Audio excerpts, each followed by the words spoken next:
अस्सलाम वालेकुम, कैसे हैं स्टूडेंट। आज की इस वीडियो में हम सीखेंगे divide an arc of any length. किसी भी लेंथ की कोई आर्क हो उसको हमने उसको टू इक्वल पार्ट्स में डिवाइड करना सीखना है, और एक ऐसे ही आर्क को या उसी आर्क को कह लें कि टू के बाद फोर इक्वल पार्ट्स में उसको डिवाइड करना सीखना है। तो इनको इस आर्क की तरफ जाने से पहले कुछ इसकी प्रैक्टिकल ज्योमेट्री की कुछ टर्म्स हैं, वो मैं आपको बताना चाहता हूँ। उन टर्म्स को अगर हमने पहले से कुछ सीखा होगा, उसकी नो हाउ के बारे में कुछ पता होगा, तो हम इसको आसानी से इसको समझ सकेंगे, और इसके जो प्रैक्टिकल स्टेप्स होते हैं, जो कंस्ट्रक्शन स्टेप्स होते हैं, वो भी हमारे लिए लिखना और समझना उसमें आसानी होगी। तो आइए पहले जाते हैं उन टर्म्स की जानिब। इसमें जो पहली टर्म मैं लिखी है यहाँ पे वो है लाइन। लाइन क्या होती है? लाइन के दोनों तरफ एरो होते हैं और ये दोनों तरफ को बढ़ रही होती है। अगर हम बढ़ाना चाहें किसी ज़रूरत के मुताबिक किसी तरफ को भी, तो हम इसको एक्सटेंड कर सकते हैं। और इसमें हम दो पॉइंट देते हैं, इनको नाम देते हैं। एक पॉइंट को नाम दे देते हैं ए का, और एक पॉइंट को नाम देते हैं बी का। तो इसको अगर हम लिखें तो हम इस तरह से इसको लिखते हैं ए बी। तो जब भी कोई लाइन को शो करेंगे तो ऐसे ए बी लिख के ऊपर ये जो लाइन का जो सिंबल है ये ऊपर शो करेंगे। इससे पता चलेगा कि ये एक लाइन है, इसके ऊपर दोनों तरफ एरो हैं। इसके बाद सेकंड है लाइन सेगमेंट। लाइन सेगमेंट क्या होती है बेटा? ये किसी लाइन का एक पार्ट होता है। ये जितने इसको ड्रा किया जाए उतना ही होता है, ये किसी तरह भी फर्दर एक्सटेंड नहीं हो रहा होता। और इसको हम एक पॉइंट को नाम देते हैं ए का और दूसरे पॉइंट को नाम देते हैं बी का। तो जब भी हम इसको लिखेंगे तो फिर हम इसको इस तरह से लिखेंगे ए बी और ऊपर इस तरह की लाइन, यानी A B is a line segment, या ए बी लाइन सेगमेंट का ये इस तरह से हम इसको लिखेंगे या समझेंगे इसको। नेक्स्ट आता है रे। रे एक तरफ ये पॉइंट होता है और दूसरी तरफ एरो। तो एक तरफ को तो ये स्टार्ट होती है रे, और जिस तरफ एरो होता है उस तरफ को हम जितना चाहें इसको एक्सटेंड कर सकते हैं। इसको अगर हम इस पॉइंट को नाम दे देते हैं ए का और यहाँ पे इसको बी का, तो जब हम इसको लिखेंगे तो हम ऐसे करके लिख सकते हैं ए बी और ऊपर ये एरो का निशान होता है। तो जब इस तरह लिखा होगा तो इसका मतलब होता है कि ए बी इज़ अ रे। तो या हम खुद भी लिखेंगे तो हम ऐसे इसको लिखेंगे तो समझने वाले समझ जाते हैं कि ये ए बी एक रे है। इस तरह नेक्स्ट आता है आर्क। आर्क एक पार्ट ऑफ सेंटर होता है। ये कंपास के साथ भी हम ड्रा कर सकते हैं या वैसे मैं इसको ड्रा कर रहा हूँ।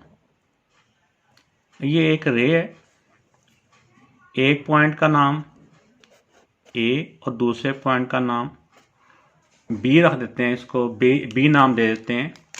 तो इसको जब हम इस तरह लिखेंगे तो इस तरह करके ऊपर भी गोल, ये सीधी लाइन ही होती है आर्क की, लाइन ऐसे आर्क की तरह गोल होती है।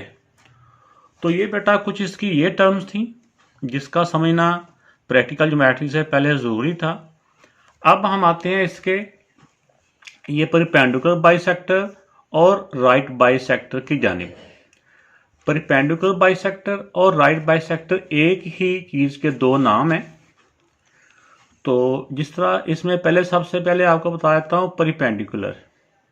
परपेंडिकुलर क्या होता है? ऐसी दो लाइन जो एक दूसरे के साथ 90 डिग्री का एंगल बना रही होती हैं उसको कहते हैं परपेंडिकुलर।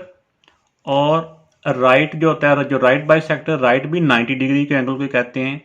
तो ये भी दो लाइंस जो एक दूसरे के साथ, या लाइन सेगमेंट या रे जो एक दूसरे के साथ 90 डिग्री का एंगल बना रही होती हैं, उनको परपेंडिकुलर बाइसेक्टर या राइट बाइसेक्टर कहते हैं।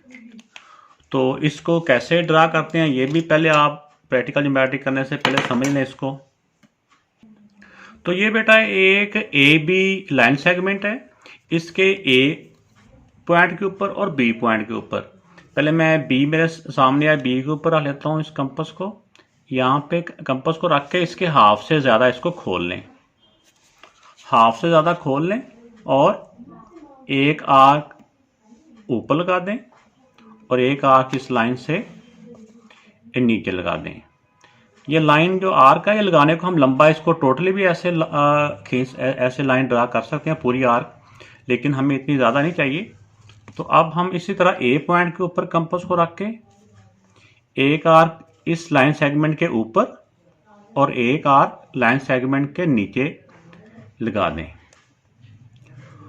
तो अब बेटा जहाँ पे ये दोनों आर्क एक दूसरे को कट कर रही हैं उन दोनों पॉइंट्स को हम स्केल के साथ आपस में मिला देंगे। तो ये बेटा दोनों पॉइंट्स को या दोनों पॉइंट्स की डायरेक्शन में कह लें।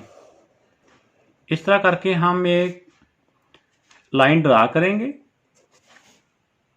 इस लाइन को भी हम कोई नाम दे देते हैं। पहले ए बी नाम लिखा था तो इसको हम एल एम कह देते हैं कि ये पॉइंट इसका एल है और ये पॉइंट इसका एम है। तो इसने ए बी लाइन सेगमेंट को कहाँ पे कट किया है? इस वाले पॉइंट को, इस पॉइंट को नाम ओ दे देते हैं। तो अब देखें बेटा कि ये एक परपेंडिकुलर बाइसेक्टर है। इस मेथड में ये है, एक तो ये ए बी का ये मिड पॉइंट है, ओ मिड पॉइंट है।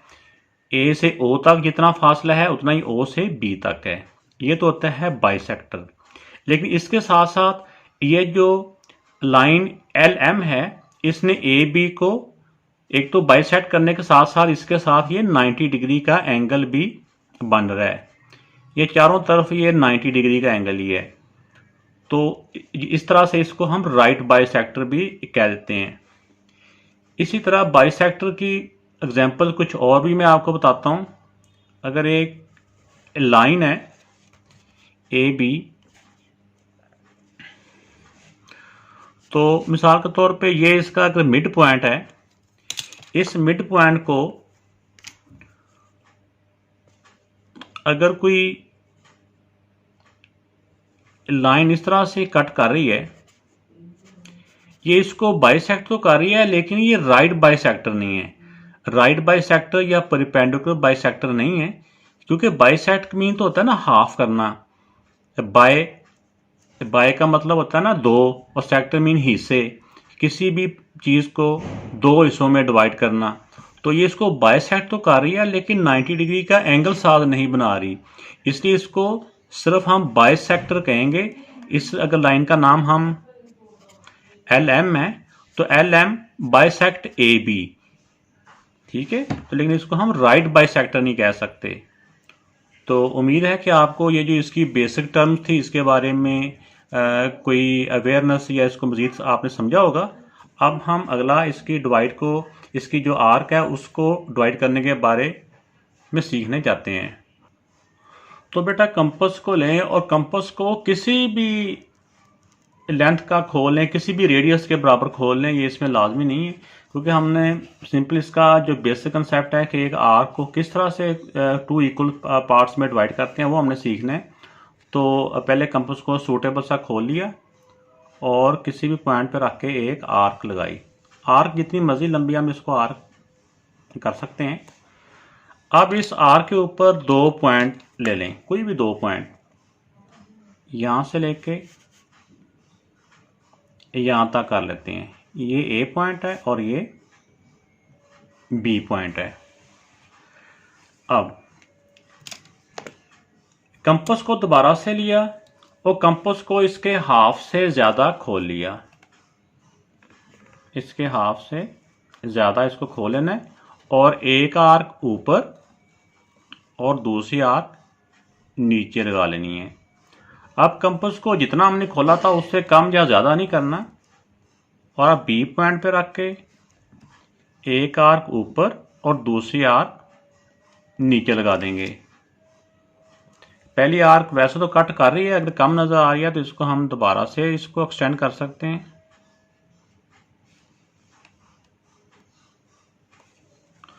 तो अब दोनों जो पॉइंट्स हैं जो जहाँ पे दोनों आर्क्स ने एक दूसरे को कट किया है, इस आर्क के ऊपर भी और नीचे भी, इन दोनों पॉइंट्स को हम आपस में ज्वाइन कर देते हैं।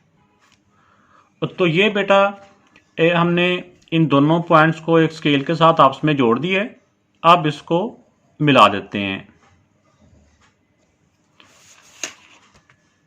तो इस वाला जहाँ पे आर्क के ऊपर कट किया इसको नाम हम दे देते हैं, पहले ए और बी था, अब इसको नाम दे देते हैं सी का।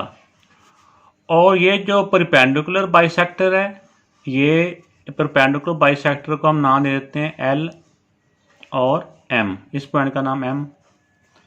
इस तरह से आप देखेंगे कि जितनी लेंथ ए से लेके सी तक है उतनी ही लेंथ सी से लेके बी तक है। तो हम इसको कह सकते हैं कि ए बी जो आर्क है ये इक्वल टू है A C arc plus C B arc के। तो इसको आप कंपास के साथ मेजर भी कर सकते हैं। कंपास को सी पर रख के जितना ए तक होगा उतनी ही कंपास सी से बी की तरफ होगी। इसको हम कंपास रख के चेक भी कर सकते हैं। सी पॉइंट पे ऊपर कंपास को रखा, अब कंपास को ध्यान से रखना है। ये देखें, अगर आपको कैमरे में नज़र आ रहा होगा, इतना बी पे भी आ गया और इधर ए पे भी आ गया कंपास जो पेंसिल है, तो ये इक्वल है। अब हमने इसके दो पार्ट्स में तो इक्वल हमने इसको कर दिया इनटू 2 इक्वल पार्ट्स। अब इसको 4 इक्वल पार्ट्स में करने के लिए बेटा ये पहले 2 पार्ट्स हुए हैं, इसमें फर्दर हमने ए सी जो पार्ट है ए सी को और डिवाइड कर देंगे। इस तरह सी बी को भी एक फर्दर इनके 2 इसके बाइसेक्टर एक ड्रा करेंगे, जिससे ये 2 पीस से अब आगे 4 पीस हो जाएंगे, इसके 4 पार्ट बन जाएंगे। तो सेम उसी तरह जिस तरह हमने पहले ए बी को बाइसेक्ट किया था, इसी तरह अब हम ए सी और सी बी को बाइसेक्ट करते हैं। ए के ऊपर कंपास को रखा और मुनासिब सा खोल लेना है। मुनासिब का मतलब ये होता है कि ना ही इतना ज़्यादा हो कि बिल्कुल ही वो पेज ही क्रॉस कर जाए, और ना इतना छोटा हो कि देखने वाले को नजर ही ना आए कि कहाँ पे आर्क लगी है। अब देखिए, अब सी के ऊपर आके भी मैं दूसरी आर्क लगा रहा हूँ। तो ये हो गया। अब इसको ज्वाइन कर देते हैं। तो स्केल की मदद से मैंने ये एक्स और वाई पॉइंट को आपस में जोड़ दिया। अब मैं सी और बी सी जो आर्क है इसका जो राइट बाइसेक्टर है वो ड्रा करने लगा हूँ। कंपास को मुनासिब सा खोल लें। इसकी जो टोटल आर्क है इससे अंदाजन हाफ से कुछ ज़्यादा एक आर्क ऊपर ड्रा कर दें और एक आर्क की दूसरी जानिब ड्रा कर दें। अब कंपास को उतना ही रहने देना है, कम या ज़्यादा नहीं करना। अब सी पॉइंट पे कंपास को रख के एक आर्क ऊपर और एक आर्क नीचे ड्रा कर दें। अब जहाँ पे ये पॉइंट दोनों आर्क्स के जहाँ कट कर रही हैं, इन पॉइंट्स को हम आपस में ज्वाइन कर देंगे। तो ये बेटा इन दोनों पॉइंट्स को मैंने ज्वाइन कर दिया। इस पॉइंट का नाम कोई और रख लें जो नाम पहले नहीं है, ई रख लें, और इस पॉइंट का नाम ई के बाद एफ रख लें। ई एफ को आपस में ज्वाइन कर दिया, बल्कि इसको एक्सटेंड कर दिया। तो अब ये जो मेन आर्क थी इसके ऊपर एक्स वाई ने जो कट किया है इसको भी नाम दे दें। इसको नाम दे दें कोई और, इनसे हट के जो नाम पहले हमने दिए हुए हैं इसको नाम दे दें एस। ये एस पॉइंट है, ये सी है, इसको नाम कोई और दे दें, इसको नाम टी। अब आप देखेंगे कि इसमें जो हमारी आर्क थी ए से लेकर बी तक, हमने उसको 4 इक्वल पार्ट्स में डिवाइड कर दिया है। पहले ए से एस तक, एस से C, C to T and T B. तो इसको हम इस तरह भी लिख सकते हैं। तो ये बेटा इस तरह से जो ए बी जो आर्क है यहाँ से यहाँ तक, ये इन 4 पार्ट्स को अगर हम डिवाइड किया तो ये ए बी जो है ना, ए बी को हमने इन 4 हिस्सों में डिवाइड कर दिया। इन चारों पार्ट्स को अगर प्लस करें तो ये ए बी आर्क्स के इक्वल है। इन पॉइंट्स के नाम जो मेरे जहन में आए मैंने वो लिख दिए। आप भी अपनी मर्जी से जो मर्जी इनको नाम दे सकते हैं। तो जो हमने इसमें वर्किंग की है उन्हीं के हम आप जब इसके कंस्ट्रक्शन स्टेप्स लिखेंगे तो उसी तरतीब के साथ आप इनको लिख देंगे। तो अब बेटा इसके जो कंस्ट्रक्शन स्टेप्स हैं वही जिस तरह से हमने इसमें कंस्ट्रक्शन किया है उसी को हमने स्टेटमेंट की फॉर्म में लिखना होता है। सबसे पहले हमने ए बी ये जो है वो take an arc A B, फिर हमने क्या किया, ए बी को बाइसेक्ट किया, ड्रा बाइसेक्टर एल एम, इस लाइन का नाम एल एम हमने दिया था, L M of A B which make A C equal to C B. A से लेकर सी तक, सी से लेकर बी तक इसका दूसरा पार्ट है। ये दोनों पार्ट एक दूसरे के इक्वल हैं। अगर तो हमारे पास पेपर में सिर्फ 2 पार्ट का ही आता है, जिस तरह ये पार्ट 1 था इस क्वेश्चन का, इंटू 2 इक्वल पार्ट, फिर तो हमारा यहाँ पे ही कंस्ट्रक्शन स्टेप खत्म हो जाते हैं। तो के which makes A C equal to C B are required 2 parts, यहीं पे एंड हो जाता है। लेकिन इसका सेकंड पार्ट भी था कि हमने इसको 4 पार्ट्स में डिवाइड करना था। तो फिर उसके बाद हमने क्या किया, हमने ए से लेके सी तक जो एक आर्क थी हमारी ए से सी तक, इसका फर्दर इसको हमने draw bisector X X Y, ये जो ग्रीन कलर की लाइन है ये बाइसेक्टर है इसका ए से लेके सी तक का, इसका बाइसेक्टर एल एम, इसका जो है एक्स वाई ऑफ ए सी से सी तक विच मेक ए एस, ए से लेके एस तक, ये पॉइंट जो जिस आर्क के ऊपर जो पॉइंट जो जहाँ से ये बाइसेक्टर गुजर है इसको एस का नाम दिया था। तो ए से लेके एस तक इक्वल टू एस सी, ऊपर देखिए आर्क का जो निशान है ना, यह सिंबल मैंने लगाया हुआ है। इसी तरह पे दूसरी साइड पे आ जाएं, सी टू बी को भी हमने इसका भी बाइसेक्टर ड्रा किया, ड्रा बाइसेक्टर ई एफ, ये जो लाइन थी ऊपर से आ रही है ये ई एफ है of C B which make C T equal to T B, ये सी टू टी है, ये टी टू बी है। फिर इस तरह जब हमने सारे ये बाइसेक्टर ड्रा कर लिए हैं तो फिर हमने इसको लिख दिया कि आप, क्योंकि उन्होंने 4 इक्वल पार्ट्स में कहा था, तो पहला पार्ट है ए एस, ऊपर आर का निशान है ना, ए से लेके एस तक, फिर एस से लेके सी तक, फिर सी टू टी, ऐसे देखना A S equal to S C equal to C T equal to T B are required parts. तो बेटा अगर आपने अभी तक चैनल सब्सक्राइब नहीं किया वो भी करें, अगर वीडियो अच्छी लगी तो लाइक भी ज़रूर कीजिएगा और बेल आइकन का जो बटन है उसको प्रेस करना ना भूलिएगा ताकि आपको हर नई आने वाली वीडियो का नोटिफिकेशन आराम से मिल सके।